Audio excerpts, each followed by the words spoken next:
কয়েকদিন ধরে ফেসবুকে দেখতেছি এক সৌদি প্রবাসী ভাই একটা বিবাহিত মেয়ের প্রেমে পড়েছে। মেয়েটা বিবাহিত, সে লুকাইছে। আচ্ছা ভাই, এই যে বিদেশি ভাই, তোমাদের এত চুলকানি কেন? মেয়ে দেখলেই যে পটাইতে মন চায়। তোমার ইচ্ছা, তুমি একটা ছাড়া 10টা মেয়ে দেখে বিয়ে করো, তোমার সমস্যা কি? তুমি টাকা কামাও, তুমি স্বর্ণ গহনা এই না, তুমি ভালো দেখে একটা বিয়ে করো।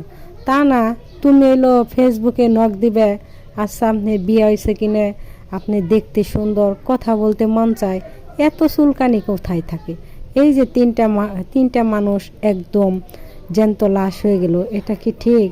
ছেলেটা হয়তো আনম্যারিড ছিল, সত্যি ওই মেয়েটাকে ভালোবাসতো বিধায় মেয়েটাকে একদম মেরে ফেলেছে, তার স্বামীকেও মেরে ফেলেছে। ঠিক করেছে, ভালোবাসার লোভ দেখিয়ে। আর মেয়েটাও হয়তো টাকা পয়সা খাইছে দেখে এই আজকে এই অবস্থা।